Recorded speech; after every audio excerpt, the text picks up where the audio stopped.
Assalamualaikum warahmatullahi wabarakatuh. Alhamdulillahilladzi ja'alana min bani Adam bil ilmi wal amal. Assalatu wassalamu ala sayyidil arabi wal ajam wa ala alihi wa sahbihi dawil kiram amma ba'd. Yang terhormat Bapak Danu Aris Setianto SSY MH selaku dosen mata kuliah Sejarah Perkembangan Hukum Islam. Tak lupa kepada teman-teman yang berbahagia, pertama-tama marilah kita panjatkan puji syukur kehadirat Allah Subhanahu wa Ta'ala yang telah memberikan rahmat, nikmat serta hidayahnya sehingga kita dapat melaksanakan perkuliahan pada hari ini. Tak lupa sholawat serta salam semoga tercurahkan kepada junjungan kita Nabi Agung Muhammad Sallallahu Alaihi Wasallam yang kita nantikan syafaatnya fi yaumil qiyamah, amin ya rabbal alamin. Kami dari kelompok 11 Sejarah Perkembangan Hukum Islam yang beranggotakan 1. Adzila Afifatu Zahra Widodo NIM 202131039. Yang kedua Tito Arianto Nugroho NIM 202131043. Yang ketiga saya sendiri Muhammad Haikal Azim 2021311066. Dan yang keempat Viana Nihayatul Muna 2021311067. Pada kesempatan kali ini kami dari kelompok 11 ingin mempresentasikan hasil diskusi kami mengenai sejarah perkembangan hukum Islam di berbagai negara muslim, yaitu ada di Saudi Arabia, Mesir, Libanon, Syria dan juga India. Langsung saja ke materi. Yang pertama yaitu sejarah perkembangan hukum Islam di Saudi Arabia. Dalam sejarah, Saudi Arabia berada di bawah kekuasaan Turki. Kekuasaan Turki di beberapa wilayah seperti Hijaz dan Najd.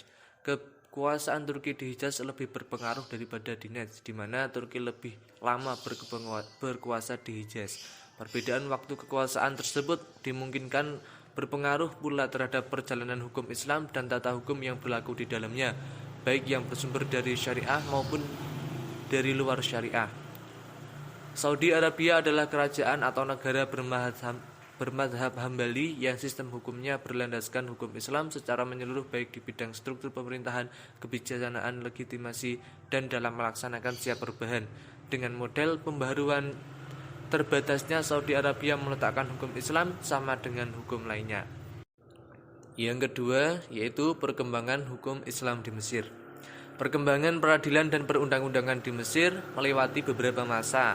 Yang pertama yaitu masa bagian kerajaan Turki Utsmani.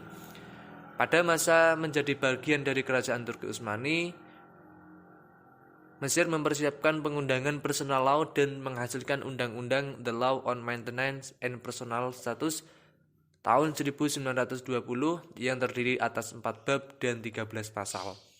Yang kedua, masa pengundangan personal law kedua, yaitu dengan mengganti pasal Undang-Undang 1920 dengan pasal yang baru.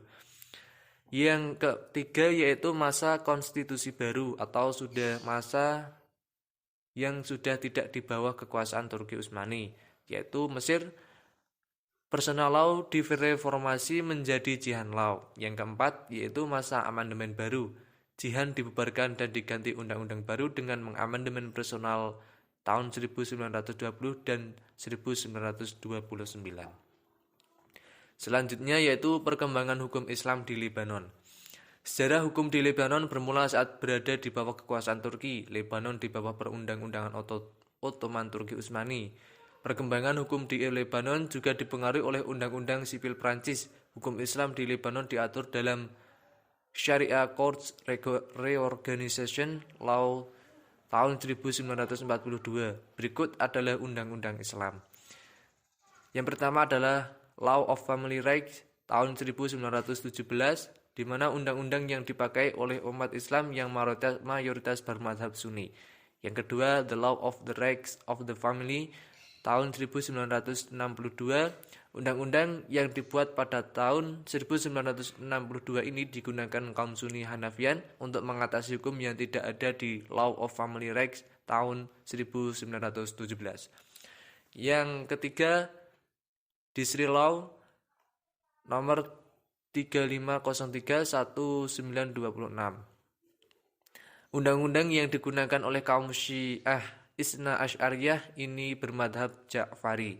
Yang keempat ada Ottoman Family Law, undang-undang yang mengatur tentang pernikahan dan juga perceraian. Yang selanjutnya yaitu perkembangan hukum Islam di Syria. Perkembangan hukum Islam di Syria masa ke masa mengalami perubahan, yaitu pertama masa Ottoman Turki tahun 1917. Pada masa ini hukum dengan berlandaskan madhab Hanafi mengalami perkembangan dengan munculnya hukum imperial kode sivil tahun 1876 dan hukum dan hak keluarga tahun 1917. Selanjutnya masa setelah merdeka dari kolonisasi. Masa ini menetapkan peraturan hukum bebas kolonisasi dan menetapkan hukum konstitusi nasional, di antaranya hukum sivil, hukum pidana dan hukum dagang pada tahun 1949 dan hukum pidana baru pada tahun 1950 dan juga hukum perdata baru pada tahun 1953. Yang selanjutnya yaitu perkembangan hukum Islam di India.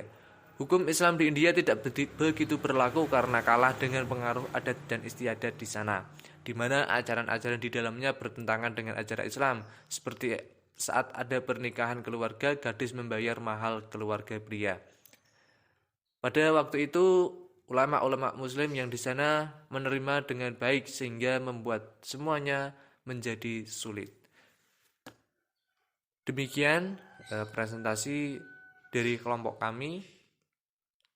Apabila ada kekurangan maupun kesalahan dari perkataan maupun materi yang kami sampaikan, kami meminta maaf yang sebesar-besarnya.